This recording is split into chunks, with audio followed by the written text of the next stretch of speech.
Ahora descubrirás el significado más profundo del fruto prohibido del árbol del conocimiento. Antes que nada, la historia de Adán y Eva dice que cuando comieron del fruto del árbol del conocimiento, por primera vez fueron conscientes de su desnudez y se sintieron avergonzados. Estaban ya desnudos, pero no se habían dado cuenta. La consciencia misma, crea una distancia.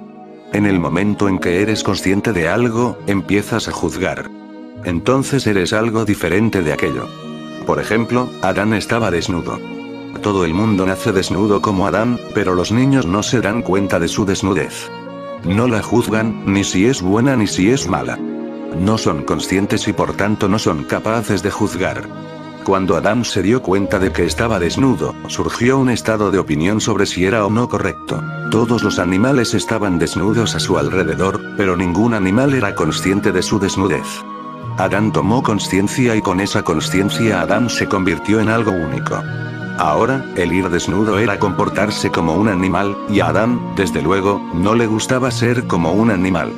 A nadie le gusta, aunque todo el mundo lo es. Cuando por primera vez Darwin dijo que el hombre es el resultado de la evolución, una evolución de ciertas especies animales, se encontró con una vehemente oposición porque el hombre siempre había creído que él provenía de Dios, en un escalón algo inferior al de los ángeles. Imaginarse al mono como padre del hombre era ciertamente difícil, casi imposible. Dios había sido desde siempre el padre y de repente, Darwin lo cambió. Dios fue destronado y los monos fueron entronizados. El mono se convirtió en el padre. Incluso Darwin se sintió culpable por ello, pues era un hombre religioso. El que los hechos demostrasen que el hombre procedía de la evolución animal, que era parte del mundo animal, que no difería de los animales, resultaba una desgracia. Adán se sintió avergonzado. Esa vergüenza se originaba en el hecho de que ahora podía compararse con los animales. En cierto modo él era distinto ahora porque era consciente. El hombre se cubrió para diferenciarse de los animales. Y desde entonces siempre nos sentimos avergonzados de todo lo que tenga reminiscencias animales. Cuando alguien se comporta como un animal decimos, ¿qué estás haciendo? ¿Eres un animal? Condenamos todo lo que podamos comprobar que se asemeja a la conducta animal. Condenamos al sexo porque tiene reminiscencias del animal. Condenamos lo que sea si guarda relación con los animales. Con la conciencia llegó la condena de lo animal. Y esta condenación ha originado toda la represión, porque el hombre es un animal. Puede trascender ese estado, pero esto es otro tema. Pero pertenece al mundo animal. Puede trascenderlo, pero procede de los animales. Es un animal. Puede que un día deje de serlo, que lo trascienda, pero no puede negar la herencia animal. Está ahí. Y una vez que esta idea se introdujo en la mente del hombre, la idea de que somos distintos de los animales, el hombre comenzó a reprimir en él todo aquello que fuese parte de la herencia animal. Esta represión ha creado una bifurcación, de modo que todo hombre es doble, se divide en dos. Como lo básico, lo real, queda lo animal y lo intelectual, la mente, sigue pensando en lo divino en términos de cosas falaces que son abstractas. Por eso únicamente identificas como tuya una parte de tu mente, siendo negada la totalidad.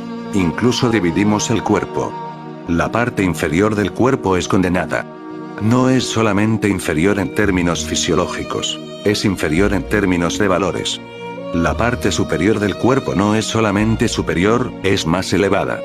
Te sientes culpable de tu parte inferior del cuerpo. Y si alguien dice, ¿dónde te sitúas?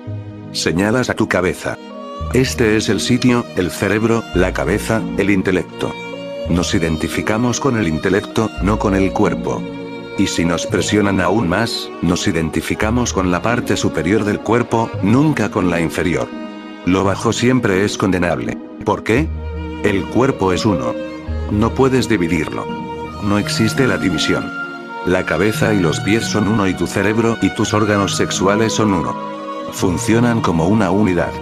Pero al negar el sexo, al condenar el sexo, condenamos toda la parte inferior del cuerpo. El pecado descendió sobre Adán porque por primera vez pudo sentirse distinto de los demás animales. Y el sexo es la cosa más animal. Empleó la palabra animal en un modo puramente objetivo, sin ningún tinte condenatorio.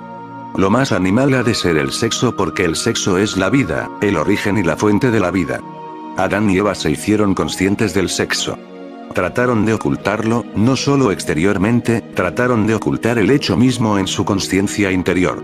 Eso creó la división entre la mente consciente y la inconsciente. La mente es única como el cuerpo es uno. Pero si condenas algo, ese algo pasa a formar parte del inconsciente. Lo condenas en tal grado que tú mismo te asustas de reconocerlo, de que existe en algún lugar en tu interior. Creas una barrera, creas una pared. Y lanzas detrás de la pared todo lo que es condenado por ti y así luego puedes olvidarlo. Queda ahí, sigue operando desde allí, permanece como tu amo, pero tú puedes seguir engañándote a ti mismo diciendo que ya no existe. Esa parte condenada de nuestro ser se convierte en el inconsciente. Por eso nunca creemos que nuestro inconsciente es nuestro. Sueñas por la noche. Sueñas un sueño de elevado contenido sexual o un sueño violento en el que asesinas a alguien, en el que matas a tu esposa. Por la mañana no te sientes culpable. Dices que fue solo un sueño. No es simplemente un sueño. No hay nada que sea simplemente algo. Fue tu sueño, pertenece a tu inconsciente. Por la mañana te identificas con el consciente y por eso dices, fue solo un sueño. No es algo que sea mío. Sencillamente sucedió. Es irrelevante, accidental. Nunca te sientes ligado a él. Pero fue tu sueño y tú lo creaste. Pero fue tu mente y fuiste tú que actuaste. Aún en el sueño, eras tú el que mataba, el que asesinaba, el que violaba. Por causa de este fenómeno de condena de la consciencia, Adán y Eva se asustaron, se avergonzaron de su desnudez. Trataron de esconder sus cuerpos. No solo sus cuerpos, sino que, más tarde, hicieron lo mismo con sus mentes. Todos hacemos lo mismo. Lo que es bueno, lo que es considerado bueno por nuestra sociedad, lo colocas en tu consciente, lo que es malo, lo que es condenado por tu sociedad como malo, lo arrojas al inconsciente. Este se convierte en el basurero. Tiras y tiras cosas en él y ahí se quedan. En lo más hondo de tu ser siguen operando y afectan a cada movimiento tuyo. Tu mente consciente es sencillamente impotente ante tu inconsciente, porque tu mente consciente es solamente un subproducto de la sociedad y tu inconsciente es natural, biológico, tiene fuerza, energía. De modo que sigues pensando en las cosas buenas y sigues haciendo las malas. Se dice que San Agustín dijo, Dios mío, este es mi único problema. Todo lo que creo que vale la pena hacer, nunca lo hago, y todo lo que sé que no hay que hacer, siempre lo hago. No es este un problema solamente de San Agustín, es el problema de todo el que está dividido en consciente e inconsciente. Con el sentimiento de vergüenza Adán fue dividido en dos. Se avergonzó de sí mismo. Y esa parte de él de la que se sintió avergonzado fue separada de cuajo de su mente consciente. Desde entonces el hombre ha vivido una vida fragmentada, bifurcada. ¿Y por qué se avergonzó? No había nadie, ni un predicador, ni una iglesia religiosa, para decirle que se avergonzara. En el momento en que te haces consciente, surge el ego. Te vuelves un observador. Sin consciencia eres simplemente una parte de una vida mayor. No eres algo diferente ni separado. Si una ola del océano se volviera consciente, en ese mismo instante la ola crearía un ego distinto del propio océano. Si la ola se pudiera volver consciente y pensar, yo soy, dejaría de poder pensar en ella misma como una unidad con el océano, como una unidad con las demás olas. Se convertiría en algo diferente, separado. El ego es así creado. El conocimiento crea el ego. Los niños carecen de egos porque carecen de conocimiento. Son ignorantes y el ego no puede surgir de la ignorancia. Cuanto más creces hacia el ego. Los viejos tienen egos muy fortalecidos y profundamente arraigados. Es natural. Sus egos han existido durante 70 u 80 años. Poseen una larga historia. Si retrocedes en tu memoria y tratas de recordar tu infancia te sorprenderás al ver que eres incapaz de recordar. No puedes ir más allá de tu tercer o cuarto año. Por lo general recuerdas los hechos que corresponden al cuarto o quinto año de vida, al tercero como máximo, pero los 3 primeros años están vacíos. Existieron y sucedieron muchas cosas, pero ¿por qué no las recordamos?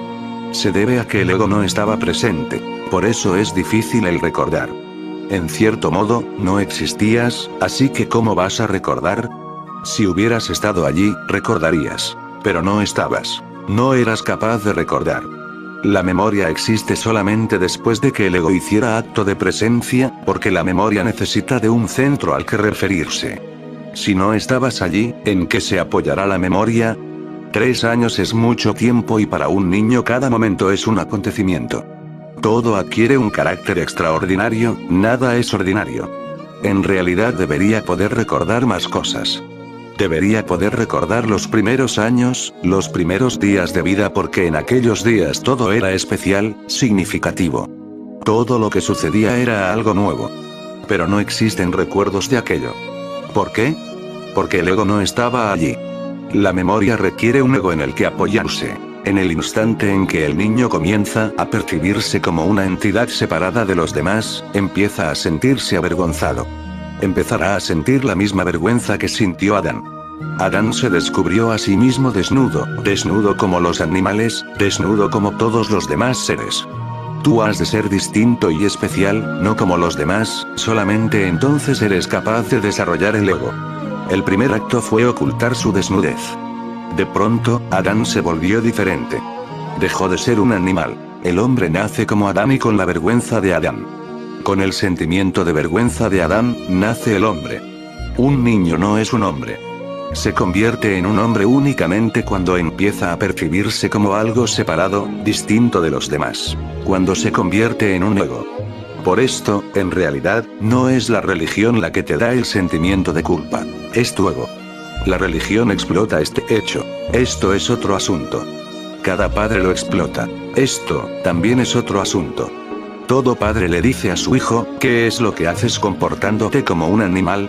Deja de reír, deja de llorar, deja de hacer esto, no hagas eso otro, no hagas esto delante de los demás. ¿Qué es lo que estás haciendo? Te estás comportando como un animal. Y si el niño se cree que es un animal, su ego se siente herido.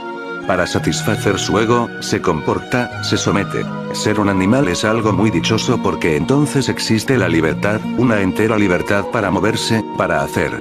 Pero es algo doloroso para el ego y así pues, uno ha de elegir. Si eliges la libertad, te comportarás como los animales. Serás condenado. Tanto en este como en el otro mundo, serás condenado, serás lanzado al infierno por la sociedad.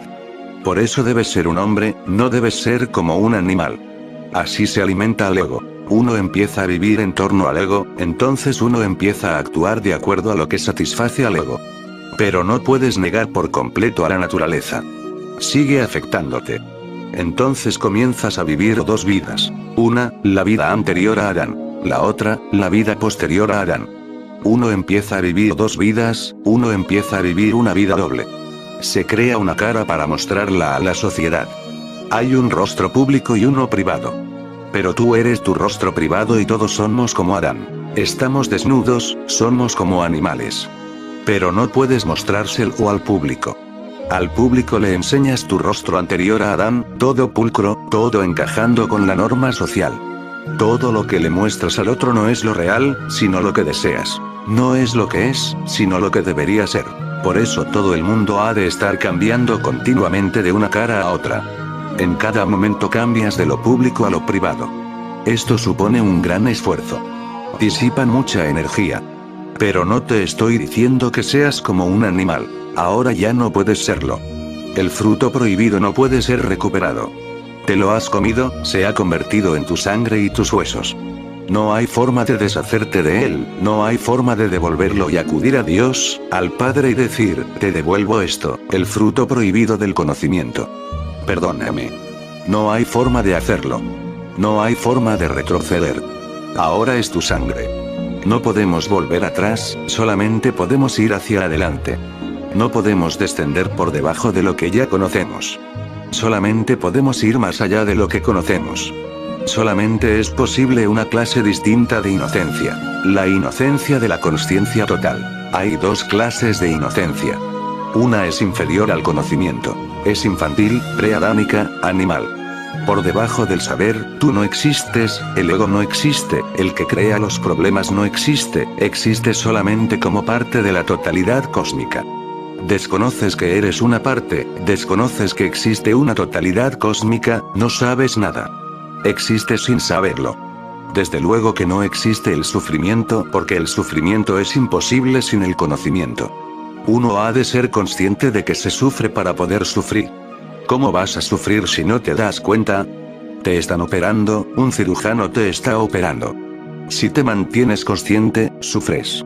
Si estás inconsciente, no hay sufrimiento. La pierna puede ser cortada, separada e incluso así no hay sufrimiento, porque el sufrimiento no es registrado en ninguna parte, no es conocido por nadie. Tú estás inconsciente. No puedes sufrir estando inconsciente. Puedes sufrir solamente estando consciente. A más consciencia, más sufrimiento. Por eso es que cuanto más crece un hombre en consciencia, más sufre. Los primitivos son incapaces de sufrir tanto como sufres tú, no porque sean mejores, sino porque son ignorantes. Incluso hoy en día, la gente del medio rural no forma parte del mundo moderno y viven de una forma más inocente. No sufren tanto. Debido a este hecho, muchas falacias se les han ocurrido a los pensadores, a los filósofos. Por ejemplo, Rousseau o Tolstoy o Gandhi creyeron que debido a que la gente de pueblo era más feliz, sería conveniente que el mundo se volviera de nuevo primitivo, que retrocediera a la selva, a los bosques, que regresara a la naturaleza. Pero se equivocan porque el hombre que ha llevado una vida civilizada sufriría viviendo en una aldea. Ningún hombre de pueblo ha sufrido de este modo. Rousseau habla y habla sobre el volver a la naturaleza y sigue viviendo en París. No va al pueblo. Habla sobre la poesía de la vida rural, de su belleza, de su inocencia, pero él mismo nunca participa de ella. Y si participa, sabrá que va a sufrir como ningún aldeano ha sufrido, porque una vez que se alcanza la consciencia, no puedes desprenderte de ella. Forma parte de ti. No es algo de lo que puedas desprenderte, forma parte de ti. ¿Cómo te vas a desprender de ti mismo? Tu consciencia eres tú. Adán se sintió avergonzado, percibió su desnudez. El ego es el motivo. Adán alcanzó un centro. Aunque falso, era un centro. Desde entonces Adán fue distinto del resto del cosmos. Los árboles estaban allí, las estrellas estaban allí, todo estaba allí, pero ahora Adán era una isla de sufrimiento. Ahora su vida era su vida, no una parte de la totalidad cósmica. Y cuando tu vida es tu vida, surge la lucha. Tienes que luchar centímetro a centímetro para sobrevivir, para existir. Los animales no están en conflicto. Aunque ante nosotros o ante Darwin aparenten estar en conflicto, no están en conflicto. A Darwin le parece que están en conflicto, porque seguimos proyectando nuestras ideas. No pueden estar en conflicto. Nos lo parte porque para nosotros todo es un conflicto. Con el ego, todo es un conflicto. Parece que luchan contra la existencia, pero no están luchando por existir. Sencillamente fluyen con la unidad cósmica. Aunque hagan algo, no hay un actor detrás. Es un fenómeno natural. Si un león mata por su comida, no existe el que mata, no hay violencia. Es un fenómeno simple. Hambre en pos de comida. No hay nadie hambriento, sino simplemente hambre. Un mecanismo para encontrar comida, sin violencia. Solamente el hombre es capaz de ser violento, porque solamente con el hombre aparece el que actúa. Tú eres capaz de matar sin sentir hambre, pero un león nunca mata si no siente hambre, porque en el león el hambre es la que mata, no el león. Un león nunca matará por placer. No existe algo así como la caza para un león. Esta solamente existe para el hombre. Tú eres capaz de matar por placer, por diversión. Si un león se siente satisfecho, no existe la violencia, no existe la división, ni el juego, ni nada. Es un producto del hambre. El que obra no está presente. La naturaleza existe como un auténtico fluir cósmico. En este fluir Adán se conciencia de sí mismo y se vuelve consciente porque come del fruto prohibido del conocimiento. El conocimiento estaba prohibido. El mandato rezaba, no comerás del fruto del árbol del conocimiento. Adán lo infringió y luego no pudo volver atrás. Y la Biblia dice que todo hombre deberá sufrir por causa de la rebeldía de Adán, porque en cierto modo, todo hombre es de nuevo un Adán. Pero tú no has de sufrir por ello. ¿Cómo vas a tener que sufrir por algo que hizo otro? Pero esta es una historia que se repite cada día. Cada niño ha de ir desde el jardín del Edén hasta la expulsión. Todo niño nace como un Adán, y luego es expulsado. Por eso existe tanta nostalgia en los poetas, en los pintores, en los literatos. En todos aquellos que son capaces de expresarse, existe siempre una cierta nostalgia. Creen que la edad de oro fue la infancia. Todo el mundo opina que esa infancia fue algo grande, utópico, y todos desean volver a ella. Incluso un anciano en su lecho de muerte se acuerda de su infancia con nostalgia. De su belleza, de su felicidad, de su dicha, de las flores, de las mariposas, de los sueños, de su magia. Todo el mundo está en el país de las maravillas cuando es niño. No solamente Alicia, sino todo el mundo. Y este recuerdo persiste. ¿Por qué es la infancia algo tan hermoso, tan dichoso? Porque eras todavía una parte del flujo cósmico, sin responsabilidades, con absoluta libertad, sin conciencia, sin cargas. Existías, no como si tuvieras alguna misión que cumplir, sino que más bien, estabas simplemente ahí. Y luego apareció el ego y llegó el conflicto y la lucha. Entonces todo se convirtió en una responsabilidad y cada instante fue una esclavitud sin libertad. Los psicólogos dicen que la religión es solamente un reflejo de esta nostalgia, del deseo de volver a la infancia. E incluso van más allá. Afirman que en último término todos ansiamos estar en el vientre de la madre, porque cuando estabas en su vientre eras verdaderamente una parte del cosmos. El cosmos te estaba alimentando. No necesitabas por tu parte ni siquiera respirar. La madre respiraba por ti. No eras consciente de la madre. No eras consciente de ti mismo. Estabas allí sin conciencia. El vientre es el jardín del Edén. Así, todo hombre nace como un Adán y todo hombre ha de comer del fruto prohibido del conocimiento, porque al crecer, creces en conocimiento. Eso es algo inevitable. Por eso no es que Adán se rebelase. El rebelarse es parte del proceso del crecimiento. No podía hacer otra cosa. Tuvo que comer del fruto. Cada niño ha de rebelarse, ha de comer del fruto. Cada niño ha de rebelarse, ha de desobedecer. La vida lo exige. Ha de alejarse de la madre, del padre. Suspirará por ello. Una y otra vez lo deseará y soñará, pero aún así se irá alejando. Es un proceso inevitable. Este es el significado. El conocimiento te proporciona el ego. El ego te da el poder de comparar, de enjuiciar, te da la individualidad. No eres capaz de pensar en ti mismo como en un animal. El hombre ha hecho todo lo posible para esconder el hecho de que él es un animal. Ha hecho todo lo posible. Cada día nos esforzamos por ocultar que somos animales. Pero somos animales. Y ocultando el hecho, la evidencia no es destruida. Más bien se convierte en una realidad pervertida. Por eso siempre que esa oculta perversión emerge, el hombre demuestra ser más animal que los propios animales. Si eres violento, no hay animal que pueda competir contigo. ¿Cómo va a poder competir? Ningún animal sabe nada de Hiroshimas, de Vietnams. Solamente el hombre es capaz de crear un Hiroshima. No hay comparación posible. Todos los animales, en cualquier época, no han hecho más que nimiedades en comparación con Hiroshima. Su violencia es algo nimio. Esta es una violencia acumulada. Escondida, acumulada. Seguimos ocultando y luego acumulando violencia. Y cuanta más acumulamos, más avergonzados nos sentimos porque sabemos qué es lo que ocultamos dentro. No podemos escaparnos de ello. Un psicólogo estuvo experimentando con ciertos hechos ocultos que, lo intentes como lo intentes, eres incapaz de esconder. Por ejemplo, si alguien dice que no le atraen las mujeres, puede sentirse prácticamente no atraído y es capaz de convencer a los demás y a sí mismo de que no siente atracción. Pero Adán ha de ser atraído por Eva y Eva ha de ser atraída por Adán. Es parte de la naturaleza humana, a menos que la trasciendas, a menos que te conviertas en un Buda. Pero un Buda nunca dirá, no me siento atraído por las mujeres, porque para poder decir esto has de estar pensando en términos de atracción y repulsión. No dirá, me repelen las mujeres, porque nadie puede ser repelido por algo a menos que sea también atraído. Si le preguntas te dirá sencillamente, hombres y mujeres se han convertido en algo irrelevante para mí. No soy ni lo uno ni lo otro. Si fuera un hombre, habría una mujer oculta en alguna parte. Si fuera una mujer, habría un hombre oculto en alguna parte. El hombre afirma, no me atraen, pero simplemente es una afirmación de la mente consciente. El inconsciente sí es atraído.